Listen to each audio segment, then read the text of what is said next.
E aí ele traz uma tabela, que é uma parte bem importante do livro, é a tabela dos 4 itens, então, que se deve atentar em relação a um extremista perigoso, que seria, então, rejeitar as regras do jogo. Então, é como se perder a eleição, a mesma eleição que ele ganhou, ele perdeu a eleição, então ele questionar essa eleição. Então ele questiona a veracidade das eleições. Quando ele perde, claro, quando ele ganha tá tudo certo.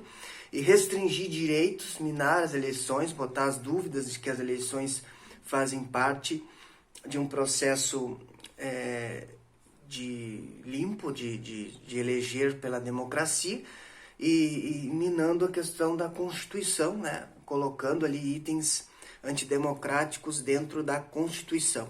O segundo item é negar a legitimidade de seus adversários, né? Dizendo que eles são criminosos, que eles não merecem estar competindo. Também é um segundo item. O terceiro item da violência, né? É encorajar a violência, achar que é normal, tolerar, elogiar atos de violência, também é perigoso, né? Deve se atentar a isso.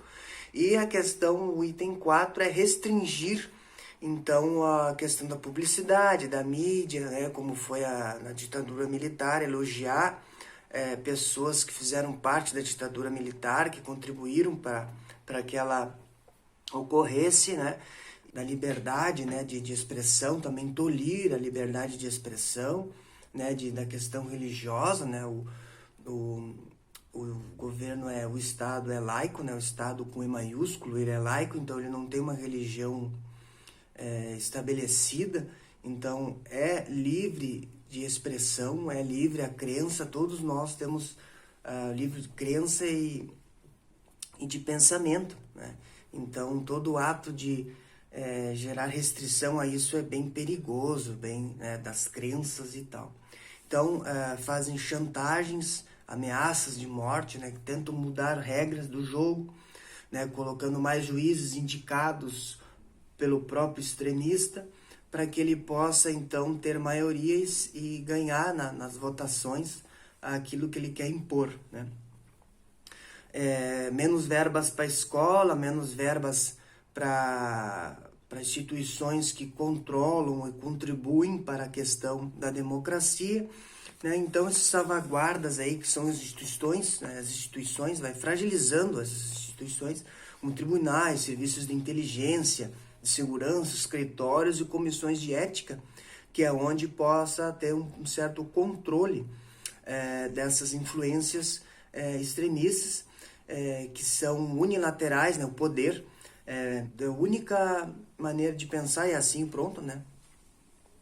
E aí tem a questão do poder, a questão da coerção militar, então que deve ser bem levado bem em consideração, e a questão daqueles que denunciam esses extremistas, eles dizem que são comunistas, alarmistas, extremistas, e põem a democracia em perigo, né? Então eles tentam mudar, jogar a responsabilidade para o outro e nunca de si mesmo, né? Então, mas mesmo assim, nada é irreversível, né? Tudo pode ser contornado, como a questão de governos ditatoriais. Existem países que ainda são ditadores, existem ditadores autoritários comandando, né? E nós tivemos também no Brasil a questão de ditadura militar, né? Uma questão histórica, mas foi reversível, a história ela rima, né? Ela nos traz uma certa ideia do que a gente pode ter no futuro, né? Mas que nenhuma constituição, nenhum país está livre de que a democracia possa ruir, né? Isso é algo bem importante salientar, né? E interessante aqui que esses extremistas, eles iniciam se adequando às normas e às regras do jogo, e depois eles vão se mostrando, eles vão abandonando aquelas regras, vão se colocando as ideias que eles querem, né, através para ganhar mais votos. Eles se adequam em certo momento para ganhar mais votos, né, e usam a questão da retórica, né, que tentam culpar os outros com ideias que são fora do argumento, né? Culpar algo que aconteceu no outro país, que aqui é assim porque aconteceu no outro país, não tem nada a ver, cada país tem a sua maneira de se organizar, as desigualdades sociais, né? As diversidades de gênero também são bem importantes, né? Como ele diz no livro, e a vontade popular, ela pode ser bem perigosa no sentido de eleger esses extremistas, né? Então tem que se ter esses filtros, os partidos políticos fazem esse filtro, né? Para que possa ter uma certa, se regrar ali e manter sempre de bom tom a democracia, né? E essas crises econômicas fazem expandir, né? Esses personagens, essas pessoas assim extremistas, justamente porque as pessoas têm sede, elas querem ver o melhor da sociedade, e aí elas acabam elegendo essas pessoas com medo da segurança, os desastres naturais, ataques terroristas, né, para justificar medidas drásticas, né? As constituições, eles acabam querendo restringir a maneira dela gerir a democracia, mas a Constituição é um bom mecanismo para manter a democracia, no sentido que ela mantém ali alguns itens importantes. A eleição não é uma luta livre, né? Não é custe o que custar, é vencer por vencer, né? Então isso não leva muito, não é muita vantagem, né? E aí ele fala no final que o Trump ele errou nos 4 itens ali que a gente falou, né? Na questão da eleger a violência, né? Da questão da legitimidade dos seus opositores, a questão de mudar as regras do jogo e restringir a publicidade e a mídia, né? Então o Trump ele demonstrou esses 4 itens bem perigosos. Então por isso que a ideia do livro de tratar sobre democracia, muito em virtude da questão da eleição do Trump.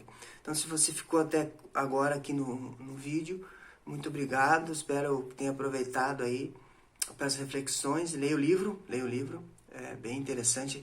O livro traz dados, né? Ele foi um breve resumo aqui, mas ele traz os acontecimentos que aconteceram nos países, Estados Unidos, Peru, Chile, dados que se aprofundam na tabela de atenção aí daqueles que são extremistas, que são perigosos quando estão no poder, que nada mais são do que não é o poder que vai corromper eles, e sim os extremistas que vão ter campo de atuação, por causa que o poder vai expandir esse campo de ação deles, e eles vão colocar em prática suas ideias, mesmo que no começo eles se fogem, né, como lobo de pele de cordeiros, mas no final eles vão se mostrando, e é sempre bom quando isso acontece, quando algum extremista toma o poder.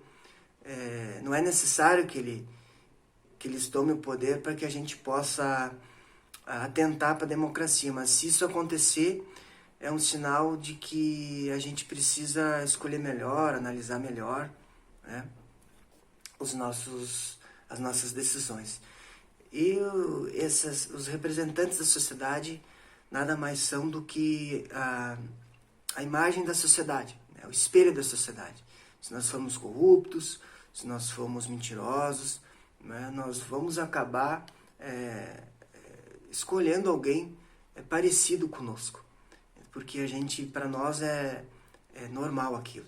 Então, no futuro nós iremos analisar a questão moral das pessoas para nos representar, tanto politicamente como qualquer representação, né?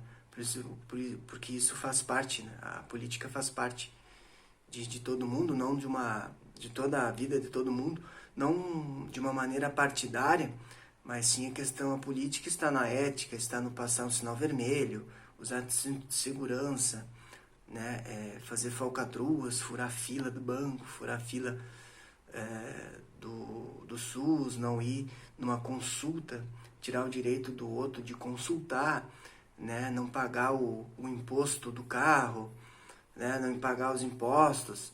Então isso é política, né? Se nós fizermos certo, nós teremos uma noção, um norte do que nós queremos, e nós, a partir disso, nós vamos também querer representantes que pensem dessa forma. E no futuro isso vai ser mais comum, né? No momento, nós ainda estamos tateando a democracia, porque a democracia, ainda aqui no Brasil, é muito jovem ainda. Nós ainda estamos como as crianças que vão começando a andar, né, na democracia, ainda às vezes escolhemos de maneira equivocada, mas que faz parte, então, de um processo de construção, um processo de educação, que não passa só pelo povo, não passa só pela sociedade, mas também pelos mecanismos de filtro, que são os partidos, que, como ele diz no livro, são os guardiões da democracia, né? Conjuntamente com as instituições como justiça e legisladores, né? Então, um forte abraço e até a próxima.